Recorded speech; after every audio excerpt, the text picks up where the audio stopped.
Hello and welcome to lesson 4.4, proving trigonometric identities. So today we're going to look at using these new trigonometric formulas that we've discovered to prove some trigonometric identities that we've done like last year. Now we can also disprove some trigonometric expressions to find that they are not actually identities, and we can also use these skills to simplify them. To disprove some trigonometric identities, you can always use one counterexample.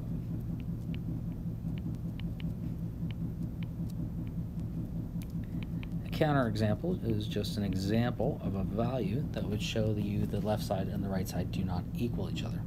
However, to prove identities, you have to show every single identity or every single example works, and that would take forever, or you can prove it using general statements that are always true. So some trigonometric identities that you can use from last year, in addition to the ones that we just found out about this year,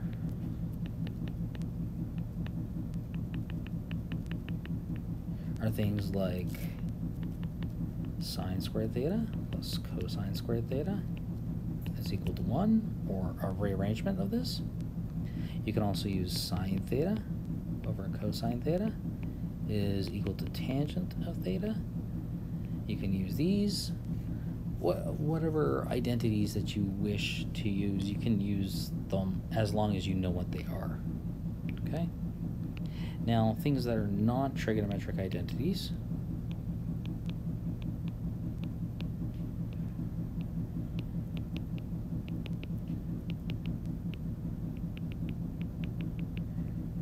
are things like sine inverse of an angle A is not equal, or is equal to 1 over sine A. So these are common misconceptions, and you can prove that they're not identities just by choosing a value for A, substituting them to the left and substituting the right, and verifying that they're not equal to each other. Now, I will never ever try to confuse you and say that there is a function, or sorry, that there is an equation that is possibly an identity and you have to prove it or disprove it. No, I will only tell you to either disprove using a counterexample, an equation, or prove an identity through normal methods. So let's give you a counterexample to show that 1 minus cotangent squared x is equal to cosecant squared x is not an actual identity. So with all these instances, always separate it first into left side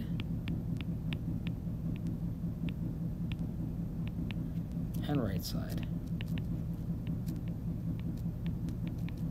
Because again, you're not actually sure if these two things equal each other. Then you pick a number, any value you wish, and substitute it in and see if it works out.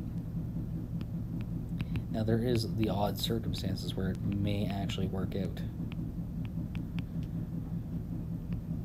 Okay, we don't have actually a button on our calculator called cotangent. We do have tangent though. So 1 over tan of 1 is what we're going to have to solve. We're going to have to take that answer and square it. So if I substitute it into my calculator, I get approximately 0.588. Okay. On my right-hand side,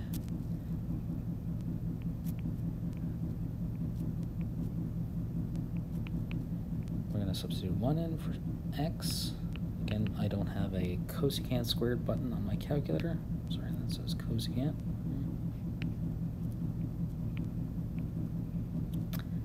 But I do have a sine function, so 1 over sine of 1. And we get the right side as approximately 1.412. So as you can see right here, for sure, left side does not equal right side. Therefore, 1 minus cotangent squared x equals cosecant squared x is not an identity.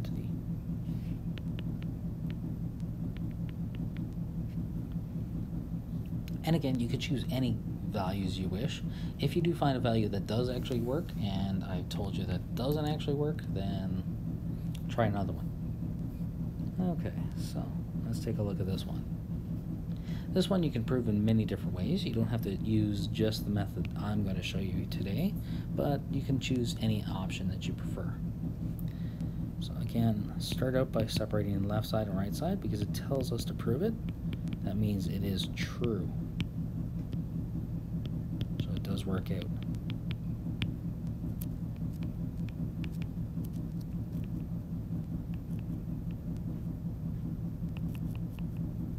Now some tricks that you can use. Whenever you see a tangent, you can change it into a sine over a cosine. That's one of the properties that you have. You can also use your addition angle formulas or subtraction angle formulas to expand these things and see what we can get. Okay? So I'm going to actually take the left side and work that one out. Another option is also you can alter the side that looks a little bit more challenging. For me, the sine of x plus y and the sine of x minus y looks a little bit more challenging.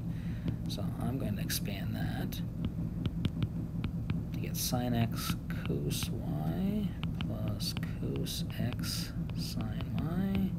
Get the same kind of thing on the denominator, just the sign switch in the middle. Now, what I can notice is right now in my expression, I actually have plus and minus signs, and I know this is probably not very helpful, but it does show you that there are plus and minus signs in the same locations here. Okay, but on my right hand side, I want to get a tan x. Well, how do I get a tan x from where I have it here? Well, what if I divide that sine x by a cos x? I can't just divide it by a cos x, but I have to divide it by a cos x over a cos x. But you also might notice there's a cosine y there. So to get rid of that cosine y, I have to divide also by cosine y. So again, got to do it in the numerator and denominator. Okay, so now I'm going to work this out. So that gives me tan x here.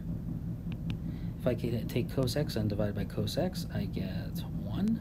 Sine y divided by cos y gives me a tan y.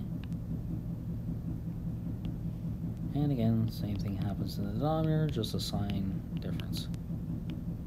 Oh, look at that. Left side equals right side.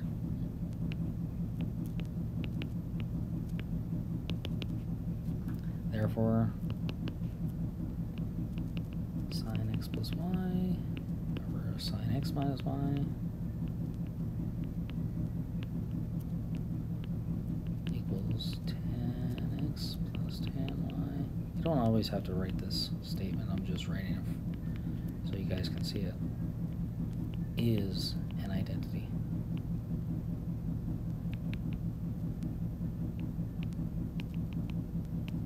And there we go. And thus concludes this lesson.